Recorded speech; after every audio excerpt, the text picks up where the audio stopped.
بسم الله الرحمن الرحيم. الحمد لله رب العالمين، والصلاة والسلام على سيد الأنبياء والمرسلين وخاتم النبيين سيدنا محمد وآله وصحبه أجمعين، ومن تبعهم بإحسان ودعا بدعوتهم إلى يوم الدين. أما بعد، عن أبي هريرة رضي الله عنه قال قال رسول الله صلى الله عليه وسلم: أحبب حبيبك هونا ما، عسى أن يكون بغيضك يوما ما، وابغض بغيضك يوما ما، عسى أن يكون حبيبك يوما ما، أو كما قال عليه الصلاة والسلام. رواه الترمذي. اللهم صل على محمد وعلى آل محمد وبارك وسلم. میرے بھائیوں، بزرگوں، دوستوں، اس امت کی ایک بہت بڑی خوبی اور ایک بہت بڑی خصوصیت یہ بھی ہے کہ اللہ تعالیٰ نے اس امت کو امت وسط بنایا ہے، معتدل امت بنایا ہے. اللہ فرماتا: وَكَذَلِكَ جَعَلْنَاكُمْ أُمَّةً وَسَطًا، اور اسی طرح ہم نے تمہیں معتدل امت بنایا ہے. معتدل عدل سے بنا ہے. عدل کہتے ہیں برابری کو،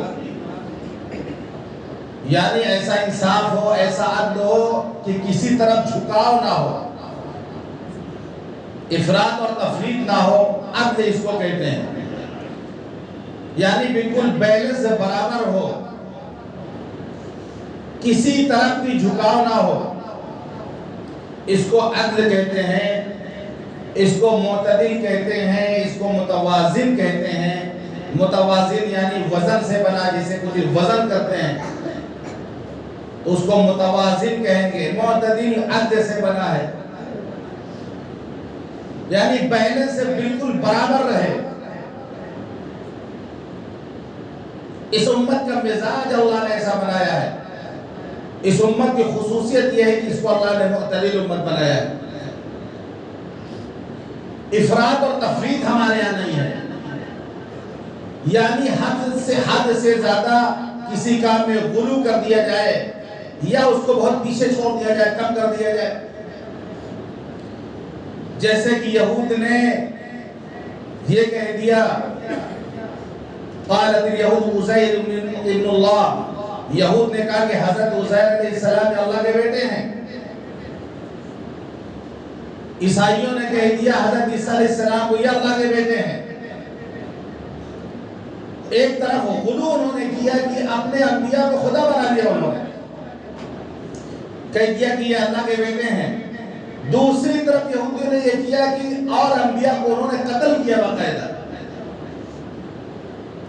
سولی پہ چڑھانے کی کوشش کی، قتل کیا انہوں نے انبیاء کو، ستایا ہے، پریشان کیا ہے. تو اعتدال نہیں ہے، بیلنس برابر نہیں ہے، غلو کے شکار ہیں. ہم اپنے نبی کو اللہ کا بیٹا نہیں کہتے، اللہ کے برابر نہیں کہتے. ہم تو کہتے ہیں اشہد ان محمدا عبدہ ورسولہ، کہ میں گواہی دیتا ہوں کہ حضرت محمد صلی اللہ علیہ وسلم اللہ کے بندے اور اس کے رسول ہیں. تو ہر چیز میں ہمارا اعتدال رکھا گیا ہے، عبادت ہی کیوں نہ ہو. ایسا نہیں کہ کبھی جوش چڑھ گیا تو خوب عبادت ہو گئی، اور جب جوش ٹھنڈا ہو گیا تو ایک وقت بھی نظر نہیں آ رہا ہے. جیسے ابھی 15 دن کے بعد آپ کو دیکھنے کو ملے گا ایک اس کی ہلکی سی جھلک شب برات میں دیکھنے کو مل گئی کہ پوری رات بھیڑ، پوری رات جاگے لوگ. ایک دن پہلے بھی کوئی تذکرہ نماز کا نہیں، عبادت کا کوئی تذکرہ نہیں. ایک دن پہلے صرف اسی ایک دن، وہی ایک رات فجر تک بھیڑ. اس کے بعد اگلے دن امام صاحب جب پڑھانے فجر کا آ رہے تو پھر جو پرسوں تھے اتنا ہی اس دن نظر آئے. ایک رات کے لیے جوش آ گئے، عبادت کر لی، دعا کر لی، تلاوت کر لی، پھر 15 دن چھٹی مل گئی ہے. پھر اب رمضان کا مہینہ ہے کہ پھر ایک بار جوش آئے گا. اس کے بعد پھر ان کے بعد پورے سال کی چھٹی لے لیتے ہیں. تو ہمارے یہ نہیں ہے. ہمارے یہاں اعتدال کا خیال رکھا جائے. آپ فرائض کے اہتمام کر لیں، ایک سفر روز قرآن پڑھ لیں، بہت زیادہ عبادت نہ کریں. آپ کوئی ضروری نہیں کہ آپ نوافل میں لگے ہوئے ہیں، تسبیحات میں لگے ہوئے ہیں. فرض تو کم سے کم باقی رہے ہمارے پاس، فرائض کا تو اہتمام ہو ہمارے پاس. اس خصوصیت کو اپنی ہم سمجھیں کہ اللہ نے ہمیں امت وسط بنایا ہے، معتدل امت بنایا ہے. ہر چیز میں بیلنس ہمیں لے کے چلنا ہے. ہر چیز میں بیلنس ہے. کوئی بھی معاملہ ہو دیکھنا ہے کہ یہاں پر بیلنس ہمارے ڈگمگانے نہ پائے. جیسے کہ واقعہ میں نے پڑھا، ایک دیہاتی تھا بیچارہ، دیہات کے رہنے والے سیدھے سادے بھولے بھالے لوگ ہوتے ہیں. وہ اونٹ پر سامان لاد کر کے جا رہا تھا. اونٹ پر جب سامان لگتا ہے تو دونوں طرف لٹکایا جاتا ہے، تو ادھر بھی ادھر بھی. کیوں؟ بیلنس برابر کرنے کے لیے. بیلنس برابر کرنے کے لیے دونوں طرف برابر لٹکایا جاتا ہے. وہ دیہاتی جا رہا تھا تو ایک حکیم ملے، دانا شخص ملے. انہوں نے بھائی اس میں کیا ہے جو لے کے جا رہے ہو؟ یہاں ایک بات بیچ میں اور بتا دیں، اگر کوئی شخص کوئی بھی چھپا کے لے جا رہا ہو، ڈھک کر کے لے جا رہا ہو، تو اس سے یہ نہ پوچھا جائے کہ اس کے اندر کیا چیز ہے. ایک عالم نے کہا کہ میں ایک مرتبہ بہت شرمندہ ہوا. ایک شخص ایک سامان ڈھک کر کے لے جا رہا تھا. میں نے اس سے پوچھا اس میں کیا ہے، تو اس نے کہا کہ اگر بتانا ہی ہوتا اس میں کیا ہے تو اس کو ڈھک کر کے نہیں لے جاتے ہیں. ہم لوگ غیرت ہوتی ہے اس کے اندر کیا ہے، دکھاؤ اس کے اندر کیا ہے. یہ غیر مناسب. بہرحال اس دیہاتی سے انہوں نے کہا کہ اس میں کیا ہے، تو اس نے کہا ایک طرف تو غلہ ہے اور دوسری طرف ریت ہے، بالو بھر کے رکھے ہیں. تو کہنے کیوں؟ کہنے کہ بیلنس سے برابر کرنے کے لیے. ایک طرف غلہ بھر دیا ہم نے، اب بیلنس سے کیا کرتے ہیں تو دوسری طرف ریت بھر دیا. وہاں ریت بہت ہوتی ہے تو ریت بھر دیا ہم نے اٹھا کر. اس طرح کیسے بیلنس سے برابر ہو گیا. اب سفر کرنے میں آسانی رہے. عقل مند نے کہا، دانا شخص نے کہا کہ بھائی یہ بھی ہو سکتا ہے کہ تم ریت اتار کر رکھ دو، غلہ کو تو ڈھیر کر دو. غلہ کو دو جگہ کر کے دونوں میں ڈال دو، بیلنس ہی برابر ہو جائے گا، اب بوجھ بھی کم ہو جائے گا. اس نے کہا بہت اچھی بات آپ نے بتائی، یہ تو بہت بڑی بات آپ نے بتا دی. اس نے کیا کہ اتار کر کے اس کو ریت کو ڈال دیا، غلہ کو دو حصوں میں برابر بانٹ کر کے دونوں طرف بھر لیا. اس نے پھر جب چلنے لگا تو رکا. اس نے کہا کہ آپ بہت اچھی بات بتاتے ہیں، بہت اچھی بات آپ کرتے ہیں، بہت اچھا مشورہ آپ نے دیا، تو آپ مالدار ہی بہت ہوں گے.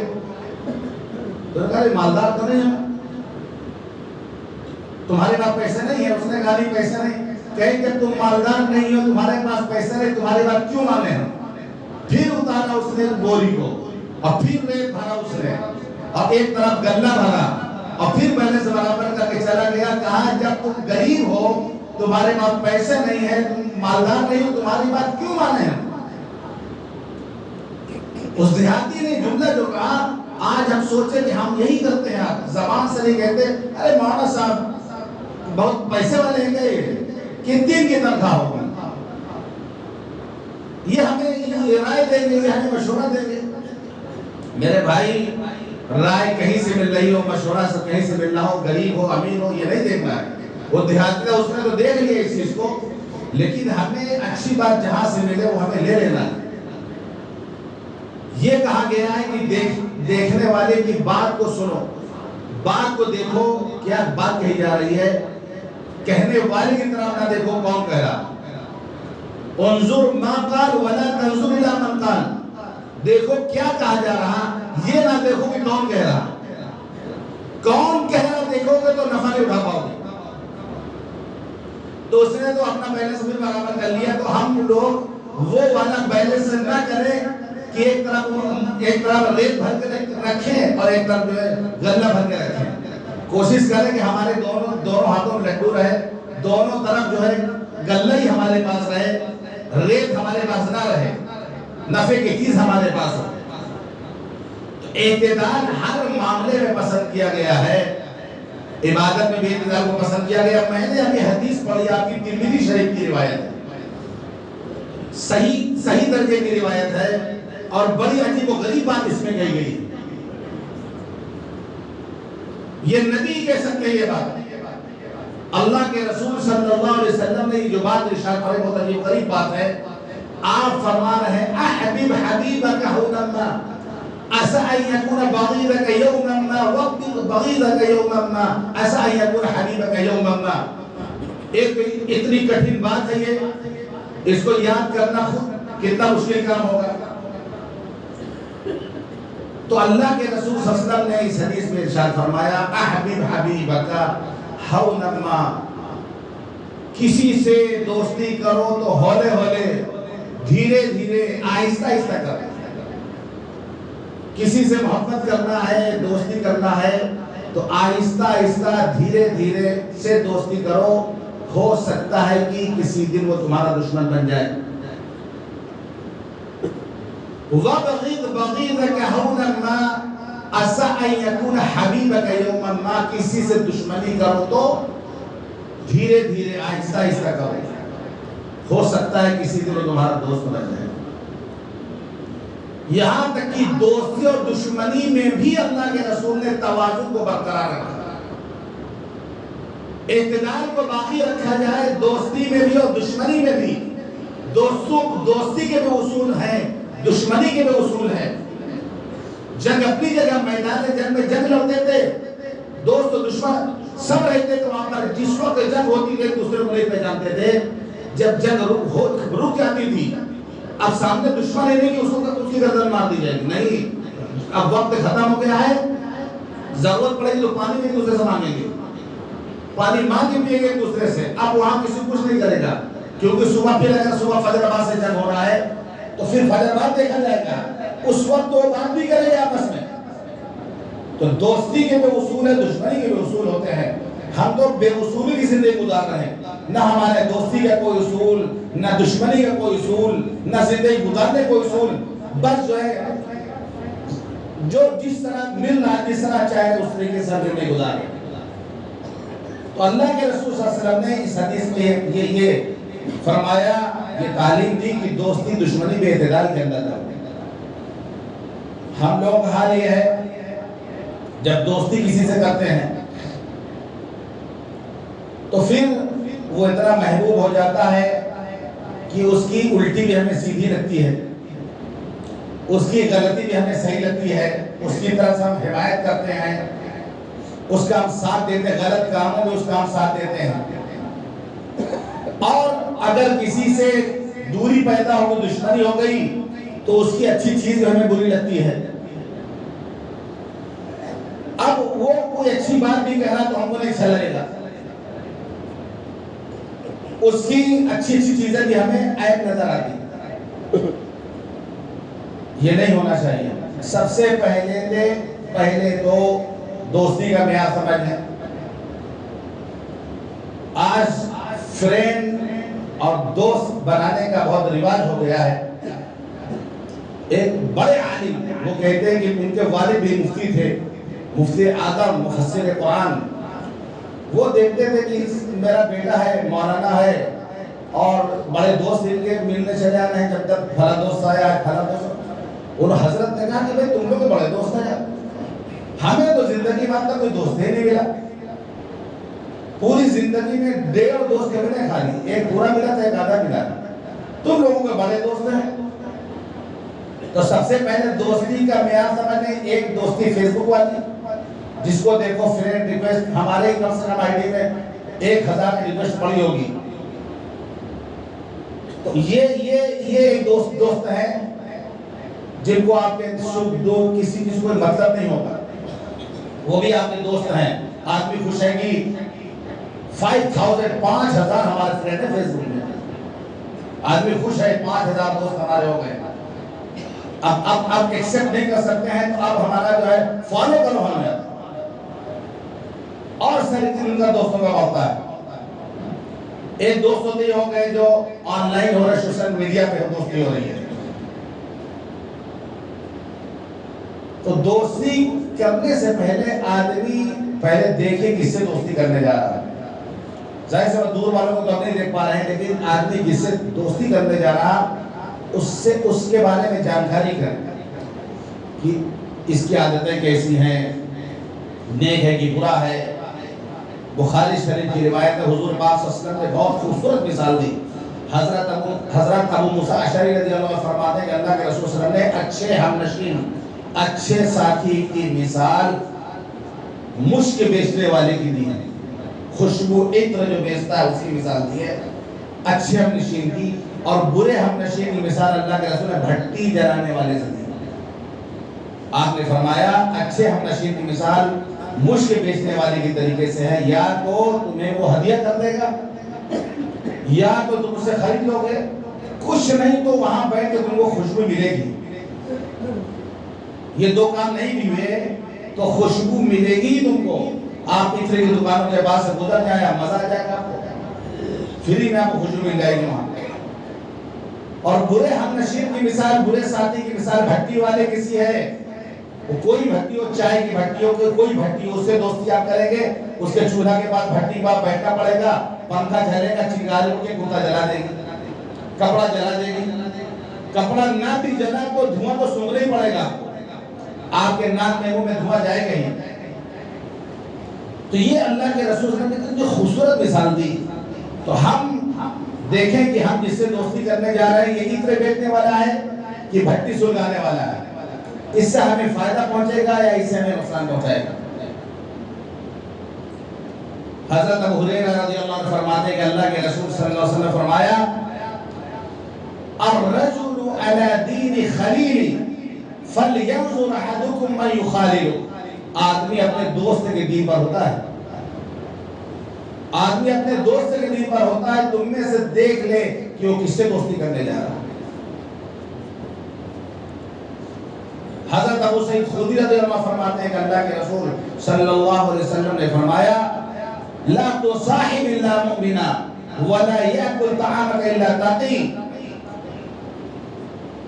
دوستی نہ کرو سوائے مومن کے،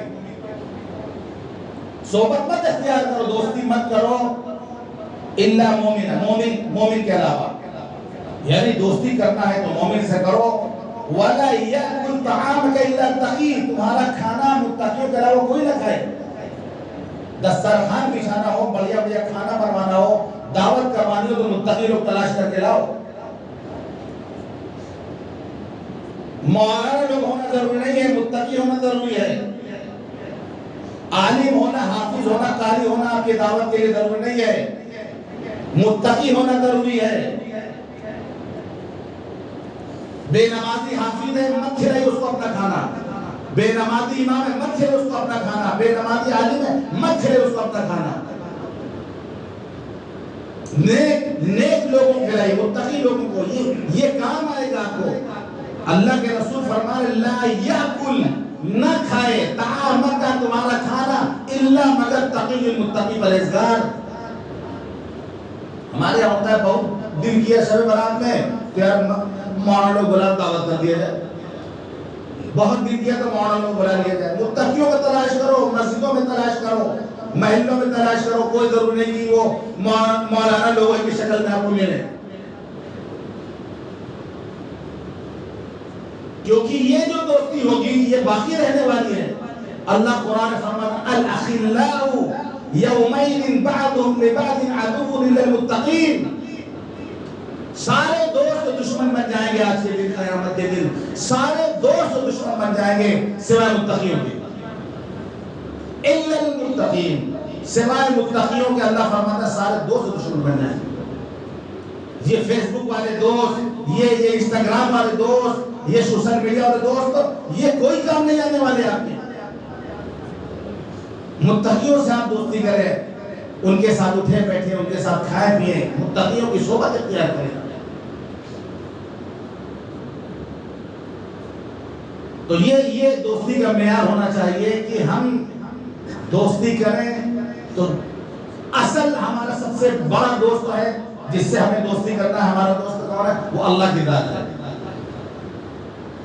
اللہ کی ذات ہے، جو اس سے دوستی کر لیتا ہے اس کو کہتے ہیں ولی اللہ، اللہ کے دوست، اولیاء اللہ، اللہ کے دوست۔ ولی کو ولی اللہ اس لیے کہا جاتا ہے اللہ کے دوست ہو جاتے ہیں، اور جب اللہ کے دوست ہو گئے تو لا خوف علیہم ولا هم يحزنون، ان کو نہ کوئی خوف ہوتا ہے نہ کوئی غم ہوتا ہے، حالات کیسے بگڑ جائے، ماحول کیسے خراب ہو جائے، ان کو کوئی خوف غم نہیں ہوتا ہے، کیونکہ ان کی دوستی اللہ سے ہے۔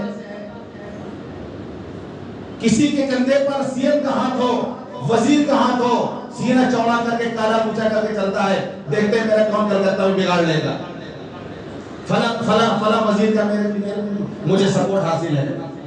جن سے اللہ سے جن سے ربط ہے، اللہ سے جنہوں نے دوستی کر دیا ان کو کسی سے خوف ہوگا؟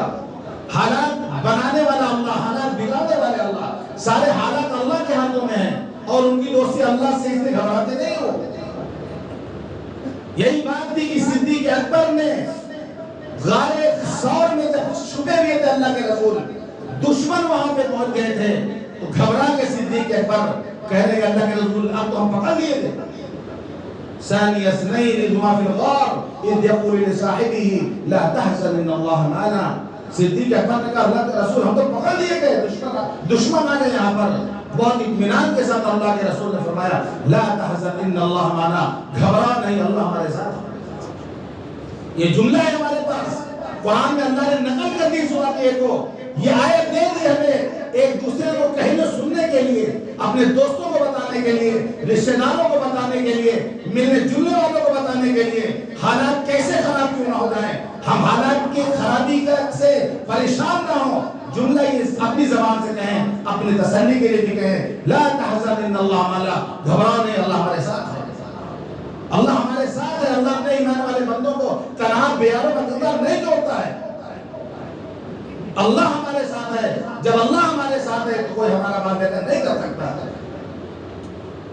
تو صدیق اکبر کے بارے میں حضور پاک صلی اللہ علیہ وسلم فرمایا لو كنت متخذا خلیلا لاتخذت ابا بکر خلیلا، اگر میں کسی کو اپنا جگری دوست بناتا تو ابو بکر کو بناتا، لیکن حضور نے ابو بکر کو بھی اپنا دوست نہیں بنایا۔ یہ دیکھیں دوستی کا معیار۔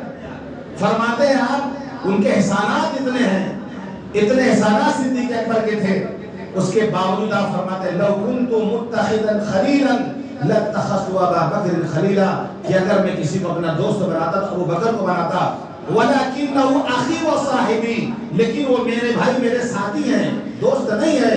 قد اتخذ اللہ صاحبکم خلیلا، کیونکہ اللہ نے تمہارے ساتھی، تمہارے نبی کو اپنا دوست بنا لیا ہے۔ ہم نے اللہ سے دوستی کر لیا ہے، اللہ کے علاوہ ہمارا کوئی دوست نہیں ہے۔ اللہ کے علاوہ اگر میں کسی کو دوست بناتا تو ابو بکر کو بناتا، ان کو بھی اللہ کے رسول نے دوست نہیں بنایا، فرمایا میرے بھائی ہیں، میرے ساتھی ہیں۔ تو دوستی کا معیار بہت اونچا ہے۔ یہ دوستی جو سب سے بڑا، سب سے اللہ سے دوستی ہو، باقی جو بھی تعلقات ہیں، جو بھی رشتہ داریاں ہیں، جو بھی محبتیں ہیں، وہ سب اللہ کے حکم کے تابع، اللہ کی محبت کے نیچے اس کو رکھنا ہے۔ من احب للہ وابغض للہ واطاع للہ ومنع للہ فقد استکمل الایمان، جس نے محبت کی اللہ کے لیے کی، دشمنی کی تو اللہ کے لیے کی، کسی کو دیا تو اللہ کے لیے دیا، کسی کو نہیں دیا تو اللہ کے لیے نہیں دیا، اس نے اپنا ایمان مکمل کر لیا، اس نے اپنا ایمان مکمل کر لیا۔ حضرت ابو ادریس خولانی رحمۃ اللہ علیہ فرماتے ہیں کہ میں دمشق گیا، وہاں کی مسجد میں دیکھا کہ ایک نوجوان، خوبصورت نوجوان بیٹھا ہوا ہے اور بھیڑ لگی ہے، جب کوئی اختلاف ان میں ہوتا ہے تو ان سے پوچھتے ہیں، وہ سب کا جواب دیتا ہے۔ میں نے پوچھا کون ہے یہ؟ بتایا گیا کہ حضرت معاذ بن جبل رضی اللہ عنہ۔ کہتے ہیں کہ دوسرے دن میں گیا، میں نے دیکھا وہ نماز پڑھ رہے تھے، میں نے ان کے سلام پھیرنے کا انتظار کیا۔ سلام پھیرنے کے بعد میں ان کے پاس گیا، میں نے ان سے کہا کہ میں آپ سے محبت کرتا ہوں، میں آپ سے سچی محبت کرتا ہوں۔ انہوں نے کہا کیا تم اللہ کے لیے ہم سے محبت کرتے ہو؟ انہوں نے کہا ہاں ہم اللہ کے لیے تم سے محبت کرتے ہیں۔ پھر انہوں نے پوچھا کیا اللہ کے لیے تم سے محبت کرتے ہو؟ انہوں نے کہا کہ ہاں ہم اللہ کے لیے آپ سے محبت کرتے ہیں۔ تو حضرت ابو ادریس خولانی کہتے ہیں انہوں نے میری چادر پکڑ کر کھینچا، اپنے قریب کیا اور کہا سنو خوشخبری سنو کہ میں نے خود رسول اللہ صلی اللہ علیہ وسلم کو ارشاد فرماتے ہوئے سنا۔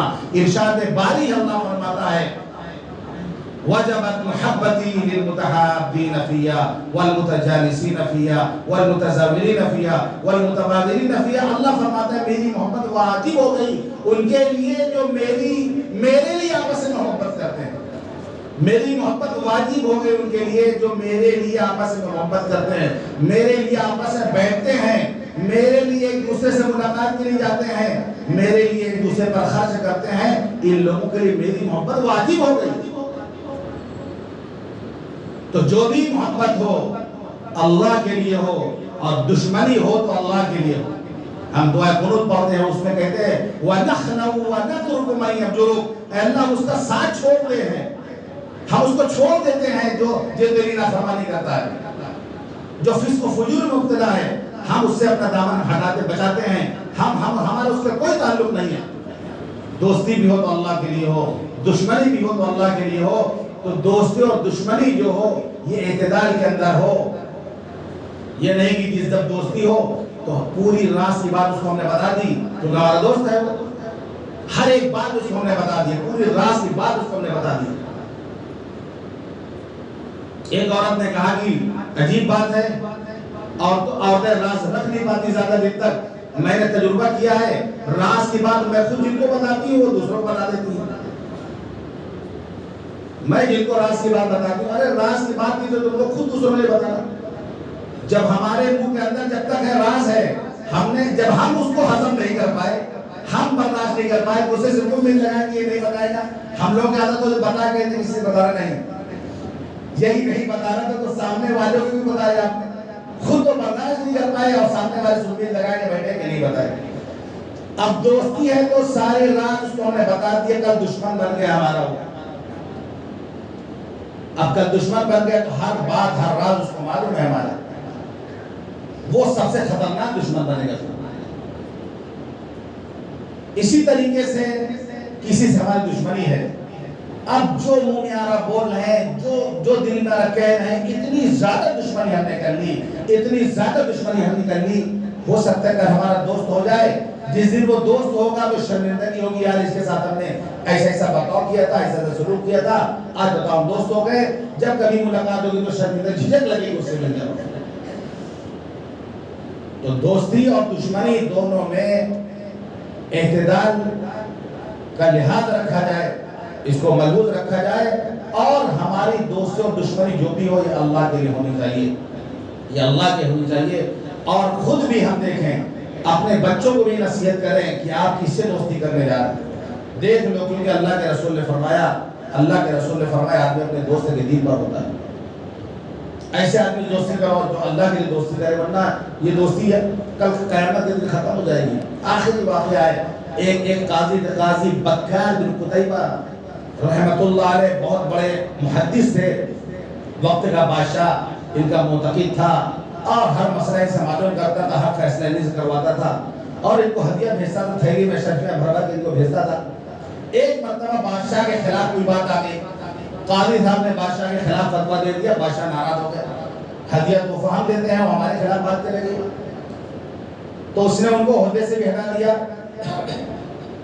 عہدے سے ہٹانے کے بعد بہت چھوٹے بڑے لوگ جو ہوتے ہیں نا، بڑے چھوٹے دل والے ہوتے ہیں، یہ بھی بہت کام کی بات بتا دوں، جو کروڑ پتی لوگ بنتے ہیں نا، بڑے چھوٹے دل والے ہوتے ہیں۔ آپ خود سوچے کروڑ پتی بچائے بھی تو کروڑ پتی بنے ہیں۔ لکھی مت کروڑی مل کا قصہ پڑھ چکے انگریزی میں پہلے بھی۔